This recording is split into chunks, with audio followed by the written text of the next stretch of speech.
Desde San José, Costa Rica, el Ministerio Capacitando a los Santos presenta Teología sobre la Mesa Cuadrada, con el Dr. Raúl Perazo. Otro día para compartir la palabra de Dios. ¿Qué tal, Jonathan? ¿Cómo estás? Muy bien, gracias a Dios. Seguimos con el tema de la salvación y no queremos dejar de agradecerle a usted por comunicarse con nosotros al 60 48 24 95, por visitar nuestro Facebook o ver los programas en YouTube, pero también comparta con otros. Si usted está siendo edificado, edifique a otros. Les recordamos que todo lo que estamos estudiando se lo podemos enviar para que usted haga su propio estudio. Así que no deje de comunicarse con nosotros. Hemos hablado en los programas anteriores de la salvación y como algo integral: espíritu, alma y cuerpo, intelecto, emoción y voluntad. Citamos varios versículos y la gravedad del pecado y la consecuencia del pecado, pero surge una pregunta: ¿qué tipo de vida quiere darnos Dios? Porque a veces pensamos, bueno, yo tengo vida eterna, sí, pero la vida eterna depende absolutamente de Dios. La vida abundante depende absolutamente de mí. Pero lee el versículo 10 del capítulo 10 del Evangelio de Juan.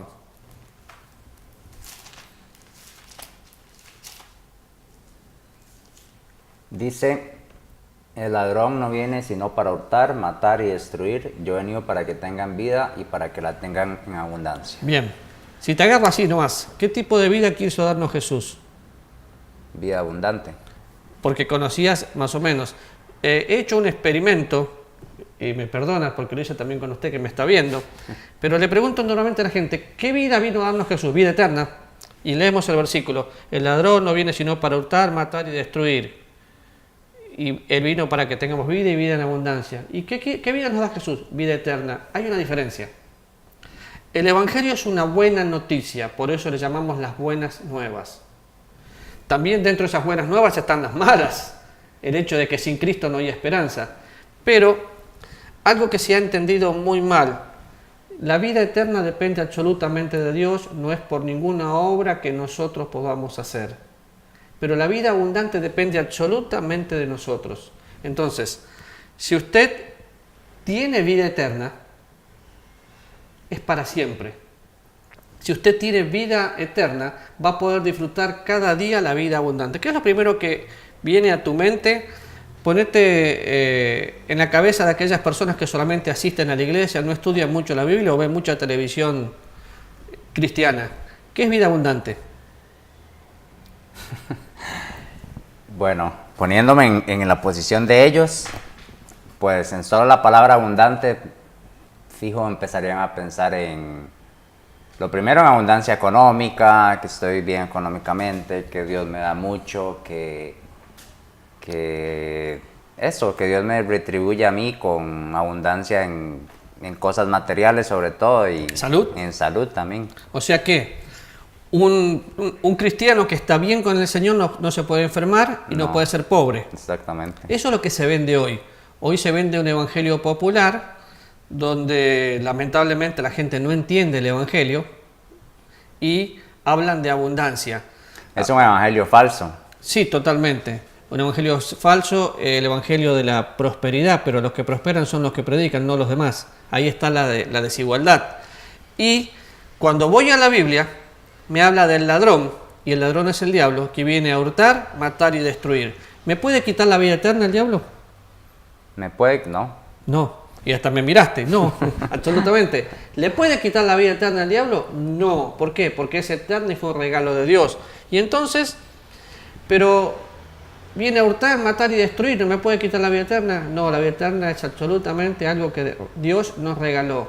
Puede, obviamente, el diablo es nuestro enemigo, está como león rugiente buscando a quien devorar, nos lanza dardos de fuego continuamente para poder hacernos que nuestra vida no valga nada, pero el apóstol Pablo y toda la Biblia nos habla de la armadura de Dios y de estar firmes en nuestra fe. Pero pensando en vida abundante, ¿qué podemos decir de la vida abundante? Bueno, podés buscar Gálatas capítulo 5, versículo 22 y 23.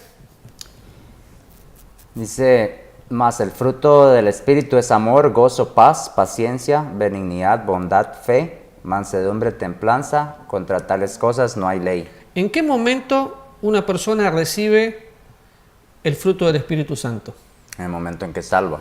Entonces, vemos que hay 3 y 3. Los primeros 3 me hablan de mi relación con Dios, después mi relación con el prójimo, mi relación conmigo mismo. Ahora, una persona que realmente tiene a Cristo y se deja controlar por el Espíritu Santo, vive en amor, gozo, paz, paciencia, benignidad, bondad. ¿Eso no es abundancia? ¿Por qué dice el fruto y no los frutos? ¿Por qué está en singular si son 9 cosas? Porque es uno solo, todo está... Es uno solo. Es como pensar en una naranja que tiene diferentes gajos, pero es una sola naranja. Entonces, la persona tiene amor, y del amor viene el gozo, paz, paciencia, benignidad, bondad. Puedo vivir eso. Ahora, imagínate un cristiano que está mostrando fruto de su arrepentimiento, no es otra cosa que un cristiano que vive a Cristo. ¿Cómo hace para vivir a Cristo? Vive en amor, gozo y paz, y eso hace que su relación con Dios el Padre esté bien. Paciencia, benignidad, bondad, con él mismo, con el prójimo. La vida es diferente. ¿Dónde empieza todo? Bueno, todo empieza cuando Cristo viene a vivir a nuestra vida. El entender todo esto que estamos estudiando en estos diferentes programas afecta la forma en que yo vivo mi vida cristiana, o afecta el entender bien todos los puntos de la salvación en que yo pueda vivir esa vida abundante. Totalmente, porque una persona que solamente sabe que es salvo intelectualmente, pero no experimentó a Cristo genuinamente, va a ser un mediocre. ¿Por qué? Porque no entiende. Por eso, cuando yo entiendo que dice el fruto, está en singular y no en plural, porque me está hablando del carácter de Cristo en mi propia vida. Cuando a los cristianos se les llamó cristianos por primera vez, era porque hablaban como Cristo, pensaban como Cristo, actuaban como Cristo. Por eso se llamó pequeños Cristos. El apóstol Juan dice que tenemos que ser imitadores de Dios como hijos amados. Ahora, seamos honestos, ¿estamos viendo a cristianos y a través de cada cristiano vemos a Dios? No. Muchas veces la imagen de Dios se ve distorsionada justamente por nosotros los cristianos, porque hay celos, contiendas, son cristianos carnales. Pero cuando vamos a buscar algunos versículos del Evangelio de Juan, para ver lo que significa la vida abundante. La vida abundante es la morada de Dios en mi propia vida. ¿Y cuál es la diferencia entre la morada de Dios y la llenura del Espíritu Santo? La morada de Dios es una obra que yo tengo que aceptar. Él vino a vivir a mi vida para siempre una vez que yo soy salvo. Es algo que sucedió en el momento de la salvación. Sí, por eso ahora cuando veamos también que la salvación se recibe como un regalo, vamos a entender que un cristiano puede vivir vida abundante y no tener plata. Puede vivir vida abundante y estar enfermo. Puede vivir vida abundante y tener problemas. Porque la vida abundante depende de que cada mañana entienda, bueno, estoy muerto para el mundo, pero vivo para Dios. Palabras del apóstol Pablo en Romanos. Y Señor, todo lo que suceda hoy, hacelo vos. Ahora, en el capítulo 14, el Señor Jesús le promete a sus discípulos del Evangelio de Juan de que Él iba a volver. Le dice, no se turbe vuestro corazón, creen en Dios, creen también en mí. Le habla de muchas moradas y le dice que va a volver a buscarlos. Pero les hace una promesa también de que alguien iba a venir. Entonces, mirá el versículo 16. Yo rogaré al Padre y os dará otro consolador para que esté con vosotros para siempre. ¿Por qué le llaman consolador? Consolador. ¿Y de quién está hablando? Bueno, está hablando del Espíritu Santo. Está hablando del Espíritu Santo. Consolador es un nombre.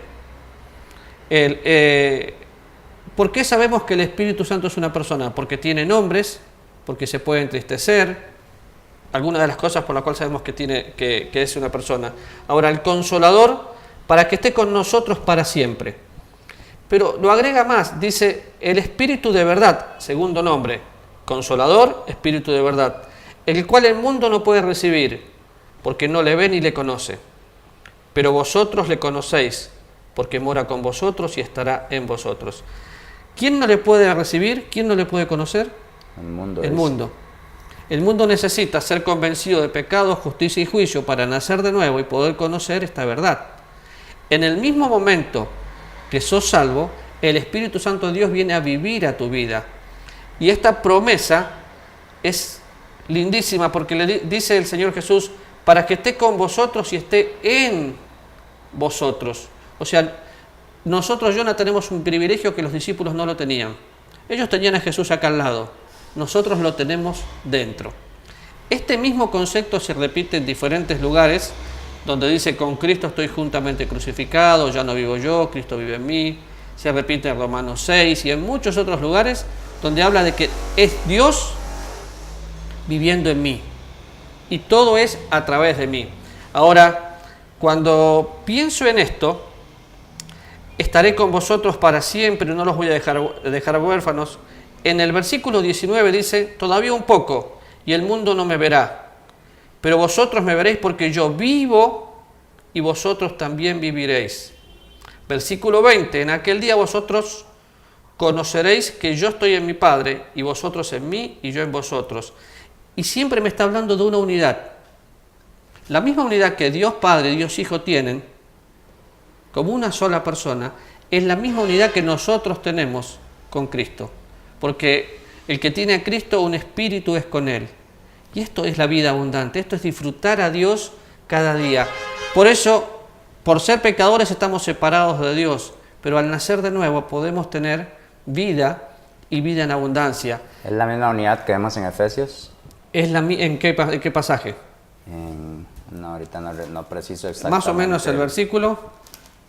Un Dios, un Dios, un Padre. Ahí me está hablando un poco de la Trinidad. Y nosotros podríamos ir a 2 Pedro, capítulo 1, donde dice que somos participantes de la naturaleza divina.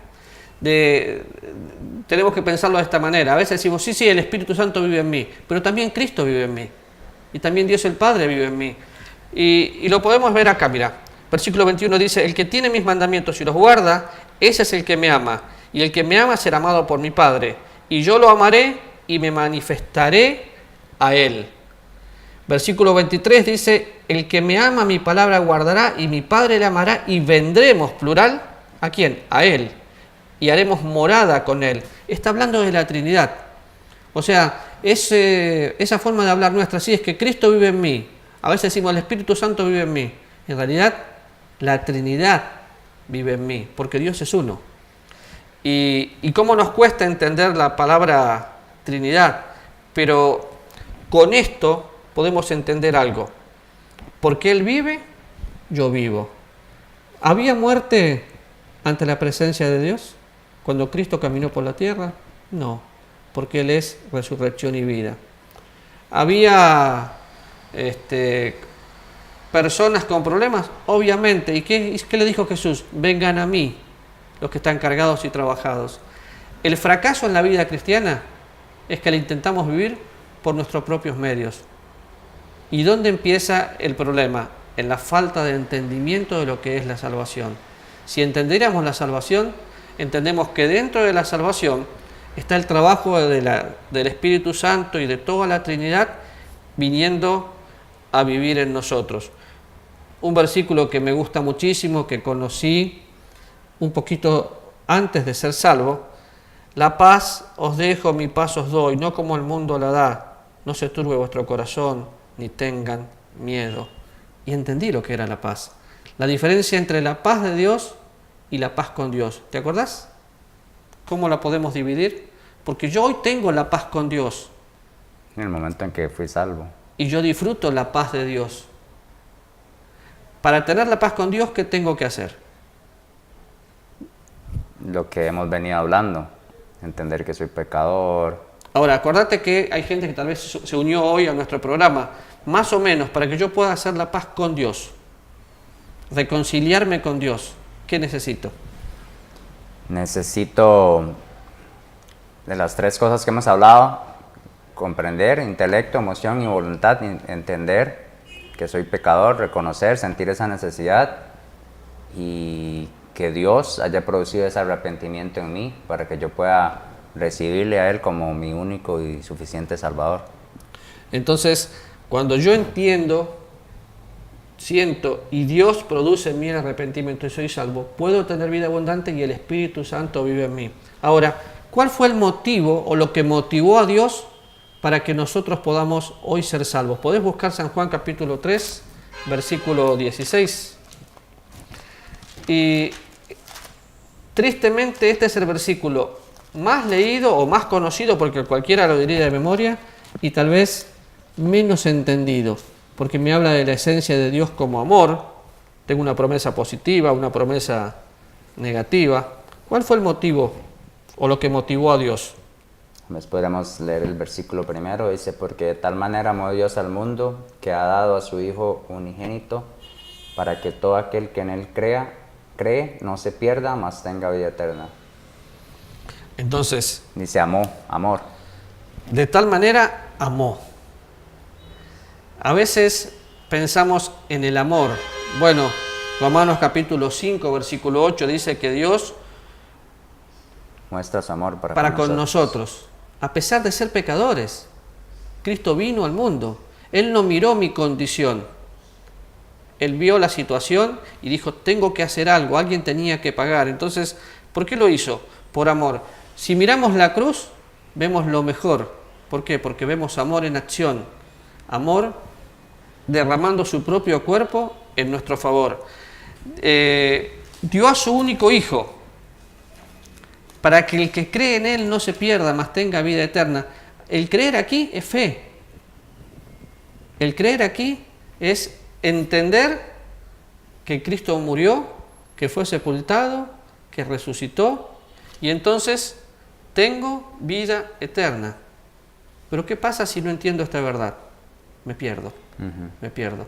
Por eso ya hablamos de la consecuencia del pecado, pero tenemos que entender que la salvación es un regalo de Dios, y si no se recibe como regalo, no hay forma. Te voy a mostrar algunas cosas que tal vez las sabés, pero o le podemos preguntar a nuestros oyentes, ¿usted ha escuchado predicar el Evangelio y decir a algún predicador, entréguele su corazón a Cristo? ¿Eso es obra o es gracia? Obra. Pero se dice. Vamos a ejemplificar esto. Estoy predicando el Evangelio, termina, ábrale su corazón a Cristo, entréguele su corazón a Cristo. Bueno, vaya conmigo a Romanos capítulo 4, versículo 25, entre muchos otros versículos que podríamos leer. Pero si yo puedo hacer algo para la salvación, entonces ya no es gracia. ¿Se acuerdan lo que es gracia? Que Dios me da lo que yo no merezco. Versículo 25 dice, hablando de Cristo, el cual fue entregado por nuestras transgresiones y resucitado para nuestra justificación. ¿Quién se entregó? Jesús. Jesús. Entonces, ¿me tengo que entregar para ser salvo? Dice No. que Él fue entregado. Él fue entregado. Y a veces no nos damos cuenta, pero al predicar el Evangelio le decimos, bueno, ahora entréguese a Cristo. Ahora vengan los que quieran abrir su corazón a Cristo. Y cometemos este error también con los niños. Yo me acuerdo, una de mis hijas no quería ser salva, porque le habían enseñado que para poder ser salva tenía que abrir el corazón y tenían que limpiar con la sangre de Cristo sus pecados. En su mente chiquitita ella pensaba que la tenían que operar. ¿Y de quién es la culpa? Nuestra. ¿Por qué? Porque le estamos diciendo eso.